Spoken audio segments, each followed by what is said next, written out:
누가복음 10장 1절부터 16절까지 말씀 보겠습니다. 누가복음 10장 1절부터 16절까지 많은 말씀인데 우리가 같이 한 목소리로 할 수 있도록 그렇게 하겠습니다.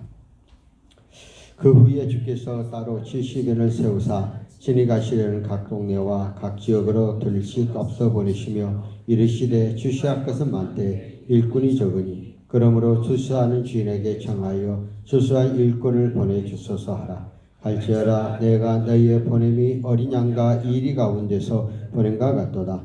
전대나 배낭이나 신발을 가지지 말며 길에서 아무에게로 문안하지 말며 어느 집에 들어가든지 먼저 말하라. 이 집이 평안할지어라 하라. 만일 평안을 받은 사람이 거기 있으면 너희가 평안히 그에게 머물 것이요 그렇지 않으면 너희에게 돌아오리라. 그 집에서 요하여 주는 것을 먹고 마시라. 일꾼이 그 싹을 받은 것이 마땅하니라. 이 집에서 저 집으로 옮기지 말라. 어느 동네에 들어가든지 너희를 영접하거든 너희 앞에 차려놓은 것을 먹고 거기 있는 병든 자를 고치고 또 말하기를 하나님의 나라가 너희에게 가까웠다 하라. 어느 동네에 들어가든지 너희가 영접하지 아니하거든 그 거리에 나와 말하되 너희 동네에서 우리 밭에 묻은 먼지도 너희에게 떨어버리노라.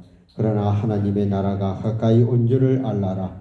내가 너희에게 말하노니 그 날에 소돔이 그 동네보다 견디기 쉬우리라. 하이스진저 고라시니여 하이스진저 베스다여 너희에게 행한 모든 권능이 들어와 시로를 향하였더라면 그들이 벌써 베옷 입고 죄에 앉아 회개하였으리라. 심판대에 들어와 시돈이 너희보다 견디기 쉬우리라. 가버나움에 내가 하늘에까지 놓아지겠느냐. 음부에서 낮아지리라. 너희 말을 듣는 자는 곧 내 말을 듣는 것이요 너희가 저버리는 자는 곧 나를 저버리는 것이요 나를 저버리는 자는 나 보내신 이를 저버리는 것이라 하시니라. 아멘. 우리 한번 인사합시다. 주 안에 사랑합니다. 주 안에 사랑합니다. 여러분들 교회 함께 참석해 주신 걸 진심으로 환영을 합니다.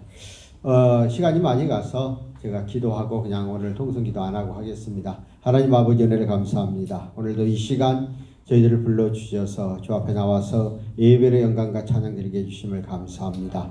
우리 모두에게 늘 하나님 은혜를 베풀어 주시고 우리의 삶 가운데 속에서 승리하게 하시고 각자 믿고 구하고 간절히 간구할 때에 성령의 강하신 능력의 역사가 우리의 삶의 현장 가운데 임하도록 역사하여 주시옵소서. 오늘 이 시간 저희들이 주 앞에 나와 예배의 영광과 찬양 드리오니 이 예배 받으시고 우리들이 이 예배를 통해서 하나님의 크신 은혜가 우리의 삶의 현장 가운데 임할 수 있는 귀한 시간 되게 도와주시옵소서. 말씀을 전하는 종에게도 듣는 우리에게도 이 시간 한량없는 은혜를 베풀어 주옵소서. 예수님의 이름으로 기도함나이다. 아멘. 오늘 말씀의 제목은 복음의 은혜인이 책임을 출발하라 하는 그런 말을 가지고 말씀을 증거하도록 하겠습니다. 우리 예수님께서 오늘 이제 각 12명의 제자를 파송하셔서 2명씩 지어서 우리 전도여행을 보내신 다음에 오늘 본문 가운데 속에 보면은 70인을 세워서 다시 각 지역에 복음을 전하도록 그렇게 하고 있는 것을 볼 수가 있습니다.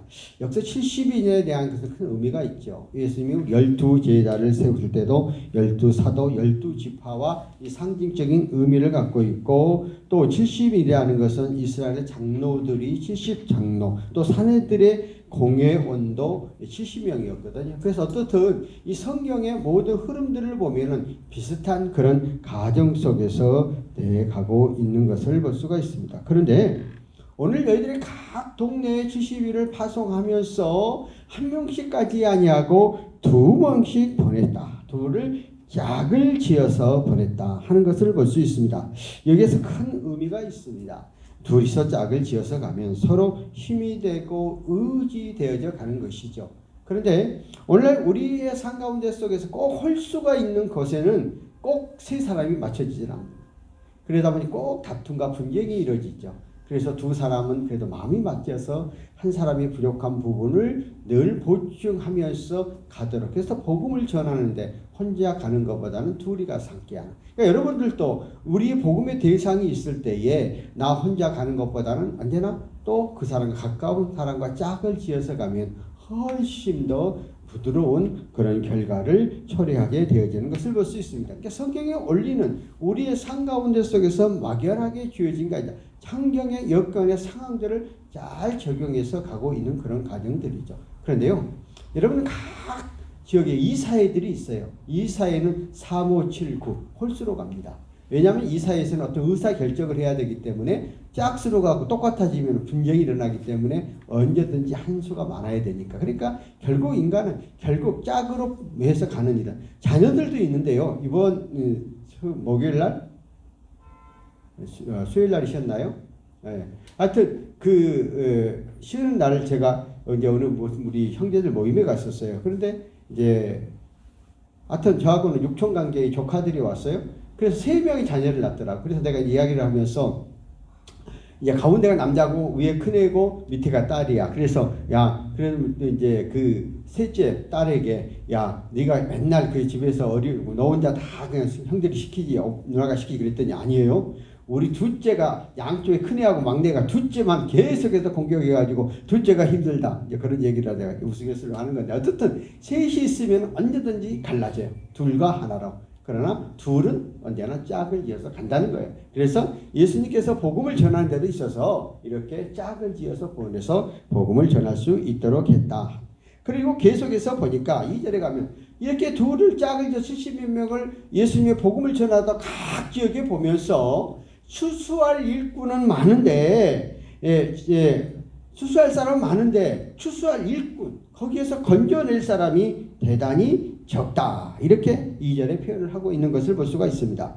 이 말은 뭐냐? 사람의 전도 대상은 엄청나게 많은데 그 가운데 속에서 열매를 맺힌 사람은 그리 적다. 다시 더 쉽게 이야기하면 내가 가서 복음의 말씀을 증거해도 다 받아들이지 않는다. 그러니까 오늘 우리들은 내가 어떤 사람에게 예수 그리스도의 복음을 제시하려고 마음먹고 가서 그 사람이 쉽게 받아들일지 알지만 그렇지 않는단 말이에요. 그러다 보니까 실망을 해. 또 어느 때는 저 사람은 전체적으로 내 말을 듣지 않을 것 같은데 말씀을 전했더니 그 말씀을 듣고 놀랍도록 그 복음이 받아들인 경우도 있거든요. 그래서 성령께서 하나님의 역사심 속에서 이루어져 가는 거예요. 그래서 우리는 때를 얻든지 못 얻든지 언제나 뭐를 주의 복음을 증거해가는 그러한 삶들이 되어져야 한다는 것이죠. 원래 우리 세계가 놀랍도록 80억의 인구를 갖고 있습니다. 그런데 80억의 인구 가운데 속에서 그 가톨릭과 로마 가톨릭이 로마 그 다음에 동방 정교회와 개신교 다 합쳐서 한 25억이 그 하나님을 알고 예수 그리스도를 아는 그러한 인구라고 말을 하지요. 그리고 나서 이제 그 무슬림이 무려 17억이라고 그러죠. 그런데 지금 현재에 이제 하나님을 아는 기독교인들이 점점 줄어들고 있죠. 왜냐하면 무슬림들이 세계 각국으로 퍼져가면서 그들의 전도 확장은 한 남자가 4명의 부인을 낳고 무조건 자녀를 많이 낳게 하고, 그래서 우리 기독교를 믿는 나라들은 다 세계의 선진국 안에 들어간 나라들은 삶의 안정이 되니까 점점 자녀를 낳지 않잖아요. 그러다 보니까 점점 이제 몇십 년 지나고 나면은 이 신앙도 역전이 된다는 그런 얘기를 하고 있죠. 그러니까 제가 지금 무슨 말을 하려고 하면은 85억이 되는 인구 가운데 속에서 하나님을 알고 예수 그리스도를 고백하는 인구가 25억밖에 되지 않는다는 거예요. 우리나라에서도 5,200만의 인구인데 우리나라가 엄청나게 복음이 폭발적으로 나갈 때에 개신교가 1,200만까지 되어졌던 25%까지 갔던 적도 있어요. 그런데 지금에 와서는 17%로 떨어졌어요. 그러다 보니까 이게 아직도 우리나라의 그 3분의 2 이상 정도는 아직도 예수 그리스도를 알지 못한다는 거죠. 그러다 보니까 앞으로도 그 복음에 전할 수 있는 기회는 무진하다는 거예요. 그래서 오늘날 이 추수할 박군들은 엄청나게 많이 있는데 그 가운데 속에서 주 앞으로 돌아온 사람은 지극히 적다 할지라도 우리에게 맡겨진 일은 이러한 복음의 메시지를 가지고 계속해서 전해야 된다 하는 것을 볼 수가 있습니다. 그러면서 내가 그 70일을 파송하여서 각 지역에 복음을 전하도록 전하는데 오늘 3절에 보면은 어린 양을 이리 가운데 보낸다더라. 그러니까 세상에서 복음을 전하고 내 말대로 복음을 전하는 대로 받아들인 것이 아니라 오히려 그 복음을 전하고 하나님 말씀대로 살려고 하는 사람들에게 수없는 핍박과 수없는 어려움과 수없는 그런 강제들이 우리 앞에 놓여 있다는 것이죠. 그런다 할지라도 우리는 이 복음의 말씀을 증거해야 됩니다. 제가 그 김진홍 목사님이라고 있어요. 오늘 83세입니다. 근데 지금도 열심히 설교를 하는데 그분이 말씀 가운데 속에 자기가 오늘 이렇게 목사가 되어졌던 사건 이야기를 해요. 그 이야기 가운데 자기는 경상북도 청송 지역이라 요즘은 청송이 고속도로가 나서 이제 금방 가는 지역, 옛날에는 산중의 산중이에요. 옛날 고속도로가 나지 않을 때에 제가 80년도가 청송을 간 적이 있었는데 대구에서 또 산 넘고에서 들어가는 그런 지역이었었어요. 굉장히 산중 오지였죠. 그런데 자기 아버지는 모습이라는 거예요. 모습이 뭐냐면은 그 옛날에는 조금 농사를 잘한 집에 그 사람 일하는 거기 때문에 쌀 몇 점 주고 일을 시키는 거예요. 모습이었는데 하루는 애국 선교사가 그 논에서 일하고 있는 그 아버지를 불렀다는 거예요. 뭐라고 하냐? 좋은 소식이 있으니까 빨리 나오라고. 그러니까 농사라 좋은 소식이 있다고 하니까 나왔어요. 애국인 선교사가 말도 더듬더듬하면서 예수를 믿고 천국에 가야 되고 하나님의 나라의 복음을 전했대. 그러니까 아버지가 무슨 좋은 일이 있다고 하더니 그게 무슨 좋은 일이야? 그 막 주먹으로 때리려고 하는 뭐 이런 가정들을 겪어가지고. 그런데 그 매체는 그렇게 행동을 했는데 그 메시지에 복음이 들어가니까 마음이 열려서 그 아버지의 모습이 그 청송이라는 그 산골 동네에서 예수 그리스도를 영접하고 그 이후에 온 자녀들이 교회를 다니게 되고 자기가 오늘의 이 한국의 위대한 목사까지 되어졌다는 그런 간증을 하더라고요. 그 얘기는 뭐예요? 정말 우리들이 복음을 전하면 그 복음을 다 받아들이고 오히려 복음을 전하는 사람들에게 모욕하고 힘들게 하고 어렵게 하고 또 방해하고 모함하고 이런 일, 특별히 직장 안에서 예수 그리스도를 믿고 복음 안에 들어가다가 다른 사람 똑같은 잘못한 일을 해도 말 안 하면서 내가 조금만 흠이 있으면 예수 믿는 사람이 그런다고 얼마나 말을 많이 해요. 그런다 할지라도 우리는 그 복음의 메시지를 놓지 않고 계속해서 지키면서 전하면서 내가 또 그런 실수를 하면은 그런 삶을 살지 않으려고 노력을 하면 조금씩 변화돼 가는 거거든요. 그렇게 해 나가는 것이 오늘 예수 그리스도를 믿고 나가는 사람의 삶의 모습이라는 거예요. 오늘 예수님께서 70 제자를 파송하면서 너희들이 그 지역에 가서 복음을 전하면 이렇게 받아들이지 않고 핍박하고 어렵게 하고 힘든 그런 일이 있지만은 그러나 조금 더 연주하지 말고 담대하게 증거할 것에 대해서 이야기를 하면서 이제 오늘 본문 4절과 12절을 통해서 그렇게 복음을 전하는 사람들에게 오늘 어떠한 방법을 어떠한 삶을 살아야 하는가 하는 삶에 대해서 말하고 있습니다. 오늘 제가 왜 제목을 복음은 은혜이니 책임을 소환한다고 할까요? 예수 그리스도를 받아들이고 예수를 믿게 되는 것 전적으로 하나님의 은혜예요. 많은 사람이 있지만 아까 제가 말을 했지만 그 많은 사람이 다 예수를 믿지를 않아요. 특별히 선택하고 부르는 사람이 여러 가정을 통해서 교회에 와서 예수 그리스도를 나의 구세주로 나의 주님으로 고백하게 된단 말이에요. 그래서 우리는 하나님의 자녀 천국의 거룩한 백성이 되었다는 것이죠. 그럼 하나님의 자녀 천국의 거룩한 백성이 된 우리들은 우리의 삶 가운데 하나님의 자녀로서 우리의 삶 가운데서의 책임이 있다는 거죠. 여러분은 대한민국의 국민이잖아요. 대한민국 국민은 그냥 국민으로 가만히 있으면 되지 않잖아요. 5대 의무를 반드시 시행해야 되죠. 국민이 국민의 의무를 행하지 않으면은 어디 가는 것밖에 벌금 물고 감옥 가는 것밖에 없어요. 마찬가지로 우리는 하나님의 거룩한 백성이 되었기 때문에 하나님의 백성다운 하나님의 자녀다운 삶으로 살아가야 된다. 그러면서 오늘 본문 이제 4절과 이제 쭉 5절까지 보면은 전대나 배낭이나 신발을 가지지 말고 길에서나 아무에게나 문안하지 말고 어느 집에 들어가든지 말하되 이 집에 평안할지 하라. 그러니까 오늘 예수 그리스도의 복음을 전하고 전도해 가는 사람들은 어떤 욕심, 탐욕, 탐심 가운데 속에서 가지 말라는 것이죠. 예수 그리스도를 믿고 의에 가는 사람들은 늘 5절에 가면 평안을 빌어주라 그렇게 있잖아요. 그 상대방에게 복을 빌어주고 그 상대방이 잘 되도록 하고 내가 그 사람에게 어떤 피해를 주지 않도록 하는 그러한 일들을 늘 해야 된다는 거예요.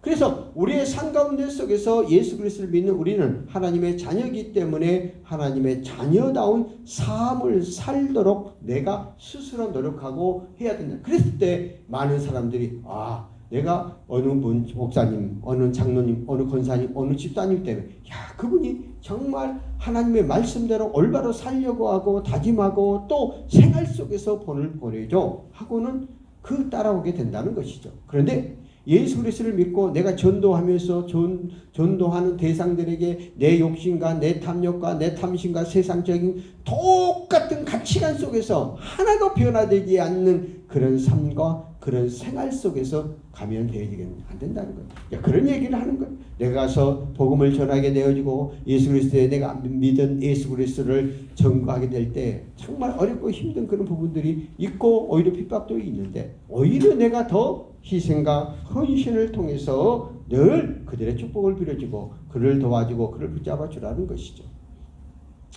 어느 뭐 정치인이 한국교회를 대표하는 그분을 만나러 오셨어요. 그분은 철저하게 예수 그리스도를 믿지를 않아요. 그런데도 불구하고 한참 대담을 하고 마지막 자기의 참모들 다 나가라게 해놓고는 목사님 저를 위해서 축복 기도해달라고 그랬대요. 그래서 그 축복 기도를 간절히 해줬다고 그렇게 이야기를 하더라고요. 그러니까 예수 그리스도를 알지 못하고 교회를 비판하는 사람들도 하나님의 말씀대로 살아가는 사람들 앞에 서서 자기의 미래와 앞날을 맡기고 의지해 간다는 거죠. 말은 그렇게 안 쓰고 심정 속에서 그러니까 언제나 마음의 상태 속에가 공부하다는 것이죠. 그러니까 예수 믿는 우리들이 우리의 삶 속에서 내가 잘 되고 모든 걸 본을 보이고 베풀고 하는 걸 보면서 따라가게 된다. 그러니까 너희들이 전을 나의 사역 가운데 속에서 이러한 일을 행해 나가도록 말하고 있는 것을 볼 수가 있습니다. 그리고 계속해서 이제 말씀 가운데 속에서 우리가 살펴보면은 6절에 가서 보면은 그리고 그 집에 가서 늘 평안을 빌어줄 뿐 아니라 그들에게도 이제 우리에게 돌아오지 않는 사람이 있다 할지라도 그냥 다른 말 할 필요 없고 말을 전하고 전도하는 것으로 끝내고 절대적으로 나쁘고 하는 그런 말을 하지 말라 하는 것을 대해서 말하고 있는 것을 볼 수 있고 7절 가서 보면 이제 뭐라고 그랬어요? 그 집에 유하는 것을 먹고 마시라. 일꾼이 그 싹을 받은 것을 마땅하나 그 집에서 저 집으로 옮기지 마.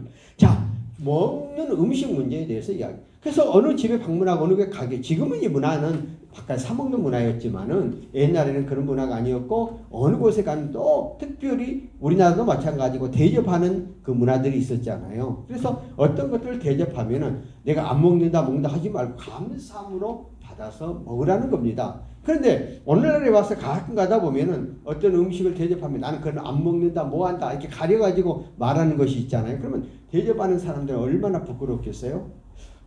저는 여기 생각을 하면은 제가 굉장히 부족을 해가지고 신앙생활을 이제 하면서 우리 집사람하고 신학교 가자마자 1년 후에 이제 결혼을 했어요. 86년도에 결혼을 하고 나서 이 음식 문제 때문에 엄청나게 많이 부딪혔습니다. 전혀 음식이 둘이 안 맞아가지고 그리고 또 내가 굉장히 편식이 심해가지고 이 밀가루 음식을 잘 먹지 않는 그런 시절을 갖고 있었어요. 근데 우리 때는 군대 가면 논사훈련소에서 아침에 라면을 쪄가지고 국물에다가 라면을 넣어서 먹는 시절이었어요. 지금은 상상도 못하는 그런 시절이었습니다. 그러니까 그때도 내가 아침에 그 논사훈련소에서 얼마나 먹고 싶어요. 근데 또 그 라면을 안 먹었어요. 국물만 마시고 때웠던 그런 시절이에요. 그러니까 얼마나 이렇게 입이 이 편견을 갖고 있었는가 그래요. 그런데요.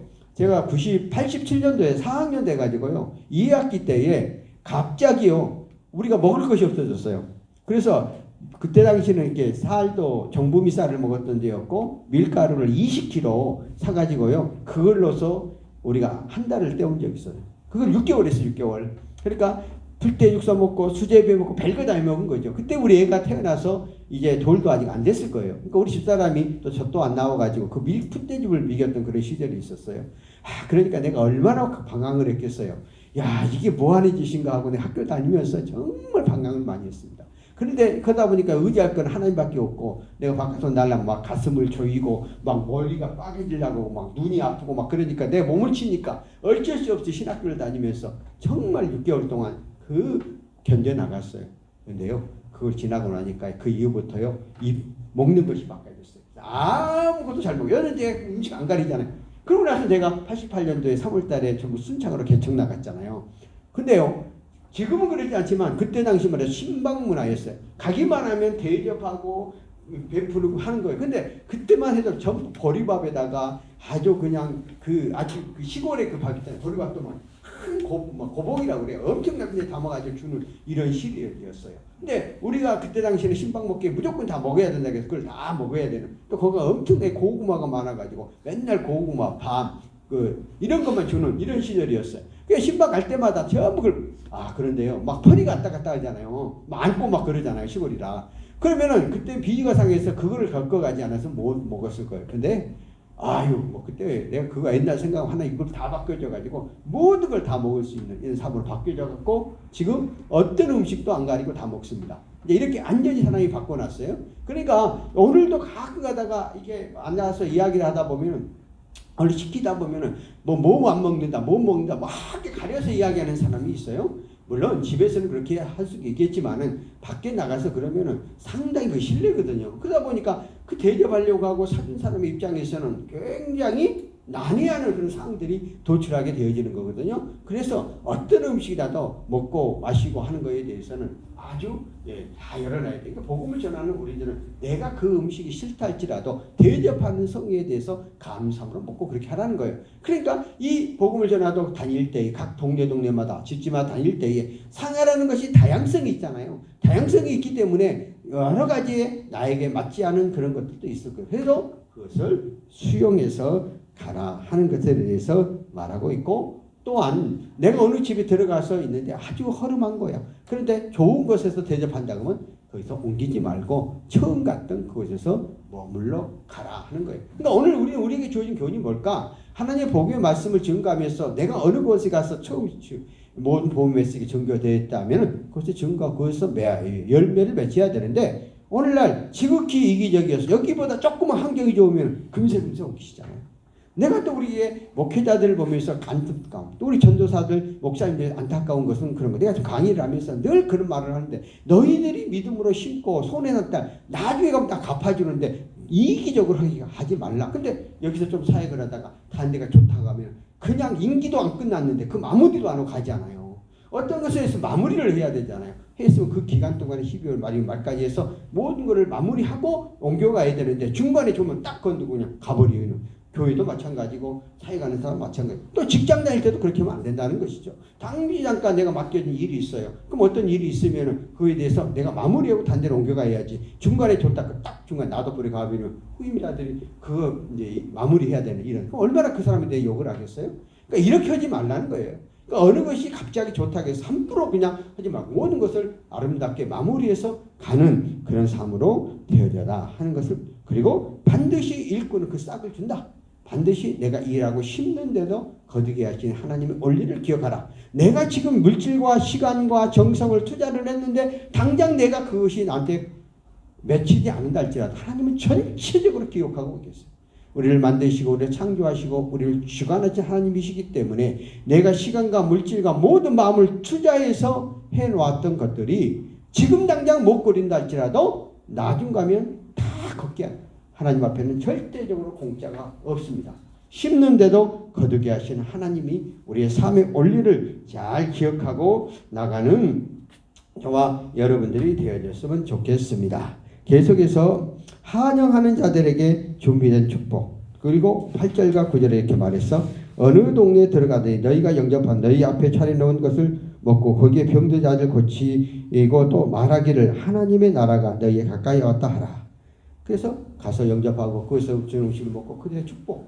그럼 하나님이 그 믿음으로 받아들일 때에 여기서 병자를 고친다는 얘기는 그때 당시에는 많은 환자들이 많았죠. 요즘은 뭐 의술이 발달되어서 웬만한 병 고치면 다 이제 병원에 가지만은 요즘에 와서는 육신의 병보다는 정신적인 병자들이 많이 있죠. 그러니까 내가 영적인 능력을 가지고 그들을 위하여서 축복 기도하고 그들의 그 영적인 마음의 상태가 불안한 것들을 받아들이고 예수님의 이름으로 치유의 말씀을 증거하면 그 속에 역사하게 하니까 너희들이 그곳에서 하나님의 나라, 핵심은 뭐예요? 하나님의 나라의 복음을 전하라. 가서 내 얘기하자는 게 아니고 예수 그리스도에 대한 이야기, 하나님의 말씀을 증거하는 이야기. 오늘 교회가 여러분이 오시는 목적이 뭐예요? 세상적인 웃을나게 하고 웃길나게 하고 즐겁게 하려고 하는 교회의 목적이 아니라 예수 그리스도를 믿고 예수 그리스도를 알고 예수 그리스도 안에서 구원받은 우리가 이 땅에서 하나님의 나라를 이루어 영원한 천국의 마지막 소망으로 가는 그러한 믿음의 소망 가운데 속에 나가는 게 하나님의 나라의 복음이죠. 교회의 근원적인 목적은 잘 먹고 잘 살려게 아니라 우리의 영혼을 구원시켜서 우리의 삶의 영과 육의 바란스를 맞춰 안정되고 평안한 삶을 삶에 살아가는 근원적인 목적이 무엇인가를 정확히 알고 깨닫고 가는 것이 복음의 핵심입니다. 그러니까 예수 그리스도를 믿어 복음이 내 속에 들어오면 우리의 인생을 살아가는 것이 행복의 삶이죠. 불행하고 내가 왜 이 세상에 태어났고 내가 왜 이 가정에 태어났고 내가 왜 이런 삶을 불평과 불만과 원망 속에서 매일 부정적인 사고와 부정적인 생각 속에 살아갔던 사람을 복음이 들어옴으로 말미암아 영원한 영생의 소망을 바라보면서 긍정적인 마인드로 내가 이 땅에 태어난 거에 감사와 감격 속에서 삶 속에서 늘 감사 조건을 찾고 나가는 마인드, 생각, 사고를 바꾸는 것이죠. 그러니까 하나님의 나라의 복음은 그것이에요. 기독교의 교회의 근원적인 목적은 세상적인 목적을 추구하는 것이 아니라 우리의 영과 육을 평안하고 안전함을 주어서 삶을 살아가면서 왜 살아가는 삶의 근원적인 목적을 알고 깨닫고 나가도록 이끌어가고 인도하는 것이 이 기독교의 사명이고 기독교의 핵심적인 것이다. 바로 너희들은 가서 그 복음의 메시지를 전하라. 세상적인 이야기를 하는 것이 아니라 그렇게 말하고 있는 것을 쓰고 있습니다. 그런데 계속해서 10절과 11절에 보면은 각 동네에 가서 복음을 전했어. 근데 그 복음을 전을 받아들이지 않으면은 그냥 모든 것을 털어버리고 나오더라고 그렇게 말하고 있죠. 그러니까 우리들이 복음의 메시지를 전하는 그 사명을 갖고 받고 안 받고는 성령께서 역사하는 거예요. 그래서 그들이 받아들이지 않으면은 일단 그것서 하고 다른 것으로 이동해. 그 복음을 받아들이지 않고 그 간악한 심령을 갖고 있는 아무리 뜯어도 안 되는데 그 수고, 그 노력, 우리의 할 도리만 하고 받아들이고 하는 모든 것들은 누가? 성령께서 역사하신다는 거예요. 재밌는 이야기였죠. 조지 뮬러가 대단히 유명한 전도자, 2000번의 응답을 받은 그러한 성각자 목사죠. 그런데 그가 자기가 5명의 목적을 놓고 기도하는 기도 제목이 있었어요. 5명이 구원받기를 원해서 예수 그리스도의 복음. 그런데 하나님으로부터 2000번의 응답을 받은 사람이니까 웬만하면 자기 기도를 다 들어주실 거 아니에요. 그런데 5명의 자기가 전도 대상을 놓고 기도를 했는데 자기 생애 때에 3명만 그리스도는 오고 2명은 안 왔대요. 나중에 조지 밀러 목사가 죽고 나서 그 기도했던 사람들이 주 앞으로 돌아왔대요. 그러니까 그 얘기는 뭐예요? 내가 하나님의 말씀을 증거해가면 내 뜻대로 내 마음대로 되어지지 않는다는 거예요. 그러니까 거기에 실망하지 말라는 거예요. 내가 전하는 것으로 목적은 다 했다는, 때가 이르면 다 따라서 하나님이 그 복음의 메시지를 받아들이는지 안 받아. 그러나 하나님의 역사하심은 기억하고 있죠. 우리가 그런 경우가 많이 있잖아요. 우리 주일학교 때에 요즘은 잘 그러지 않지만 우리 시대만 해도 어린 시대 성탄절 되면 교회에서 사탕 하나 주는 거, 노트 하나 주는 거 그거 받으러 가잖아요. 친구 따라서. 그거 하나 때문에 나중에 장년이 되고 어른이 돼서 어려울 때 어디로 와요? 교회로 오잖아요. 그러니까 그 씨를 복음을 심는 게 우리 특별히 논산훈련소 같은 데에서는 훈련받다 이럽니까 주일날 교회로 오라고 하면 그냥 간식 하나 먹으러. 지금은 이제 하도 흔해져가지고 햄버거 줘도 안 오지만은 우리 때는 뭐 하나만 줘도 아는 시절이잖아요. 그래서 그 교회 와가지고 문턱에서 간식 하나 먹고 엉결결에 그냥 집중적으로 세례를 해버리니까 거가 한 7만 1년에 보통 14만 15만 훈련을 받는데 논산훈련 거쳐가는데 보통 7만 2천 정도가 이제 그 세례식을 1년에 하거든요. 그러니까 뭐 엄격하게 반 이상 논사훈련에 온 사람 세례를 받는 거예요. 그러니까 그 세례받았던 그것 때문에 복음도 믿음도 받아지 않았고 어느 날 나는 세례 고인이라는 그 자부심 때문에 주 앞으로 돌아오는 경우가 있잖아요. 그러니까 이 복음의 씨앗은 듣든지 안 듣든지 증거해 가라고 말하고 있습니다. 그러면서 계속해서 하나님의 나라가 가까워합니다. 하나님의 나라는 결국 이 세상은 때가 이름에 다 멸망할 수밖에 심판할 수밖에 없습니다. 그리고 나서 15절 이하에 보면은 이게 소돔과 고모라에 대한 이야기, 하나님의 심판에 대한 이야기를 했어요. 그러니까 반드시 이 세상은 마지막 하나님의 심판이 임할 수밖에 없고 그 심판 때는 선악간에 어떻게 하나님을 믿고 의지했나야 판결하게 되어지니까 이러한 것들이 반드시 이루어집니다. 그러니까 오늘 세 가지 말, 서론적으로 시시비들 파송해 너희들은 때를 얻든지 복음을 전파해라. 그리고 복음을 전하는 사람, 두 번째 받은 사람들은 전할 때에 내 목적, 내 이기적인 내 생각, 내 욕심으로 하지 말고 정말 헌신적으로 봉사를 해서 나가라. 마지막 결론적으로는 반드시 심판이 있고 힘들어 거두게 하나님, 내가 복음을 위해서 애쓰고 힘쓰고 헌신하면 하나님이 반드시 채워주시리라는 이런 결론적으로 말씀을 하고 있습니다. 여러분들 오늘 말씀을 통해서 예수 그리스도를 믿고 의지하고 알고 나갔던 저희들이 저희 삶 가운데 속에서 정말 하나님의 은혜 안에서 내 삶이 정말 인생관이 가치관이 올바른 것을 설정하고 나가는 우리 모두가 되어지기를 예수 이름으로 축원합니다. 오늘 우리 한 소개합시다. 우리 김태영 14중대 오늘 14중대네 오시에 감사합니다. 한번 환영을 하겠습니다. 우리 같이 전도해서 오셨네. 축하합니다. 기도하고 마치도록 하겠습니다. 하나님 아버지 은혜를 감사합니다. 오늘 말씀을 통해서 우리는 하나님의 은혜로 내가 예수를 알고 하나님의 거룩한 자녀, 거룩한 백성, 천국 백성이 되게 해주심을 감사합니다. 세상에 많은 사람이 있지만 특별히 예수 그리스도를 알게 했던 것 전적으로 하나님의 은혜입니다. 구원에 대한 확고함과 확신함을 가지고 내가 이 땅에 살아가면서 하나님 은혜 안에서 참된 삶의 근원적인 목적을 올바로 깨닫고 나가는 그런 삶들이 되게 하시고 믿는 우리가 우리의 삶 가운데 하나님의 은혜를 책임감을 가지고 하나님의 거룩한 백성으로서 올바른 가치관을 갖고 나가는 우리가 되게 하시고 마지막에 반드시 선악간에 이 땅에 살아가는 모든 행위를 가지고 주 앞에 섰을 때 인간은 우리 주 앞에 한 사람도 피해갈 자가 없고 마지막 심판대에서 선악간에 판결을 받게 되어지는 그 믿음의 원리를 알고 바른 가치관과 바른 삶을 갖고 나아가는 저희들 되게 하여 주옵소서. 특별히 오늘 김태영 형제님을 주 앞으로 불러주었사니 그 아들을 특별히 기억하여 주시고 또한 이곳에서 근무하는 동안 사건을 얻게 하시고 어렵고 힘든 일이 얻게 하시고 동료 간에 늘 화합되고 하나님 은혜가 넘칠 수 있는 그런 모든 가정되도록 축복하시고 그 아들이 하나님 앞에 구하고 간절히 의지하고 또 형편과 처지를 아시고 삶의 모든 문제를 알고 계시는 하나님께서 그 형편과 삶 속에서 모든 문제를 해결하게 하시고 늘 승리하는 그런 삶 되어지게 역사하여 주옵소서. 오늘 2022 경비단 경북부에 함께 예배를 동참하게 해주심을 감사하고 하나님의 놀라우신 은혜와 사랑이 넘치도록 역사하옵소서. 하나님 아버지 오늘도 이 시간 주 앞에 나와서 하나님 앞에 또 열의 하늘을 드는 손길들을 기억하여 주시고 이 예물이 하나님 영광을 위하여 귀하게 쓰임받아 되어지는 예물 되게 축복하옵소서. 감사의 물 드는 손길대도 그 감사 조건대로 상 가운데 속에서 그 믿음대로 되어지게 하여 주시고 이 예물이 주의 영광을 위해 쓰여지는 예물 되어 30배, 60배, 100배, 1000배, 만배로 축복받는 그런 삶 되게 이끌어 주시옵소서. 지금은 우리 주 예수 그리스도의 은혜와 하나님 아버지의 사랑과 성령님의 교통 내조 충만하심이 이 나라 이민족 예와 10도왕 경찰관들 머리 예와 202 경비단과 각 처소에서 근무하는 근무지 이에 지금으로부터 영원토록 함께 계실지어다. 아멘.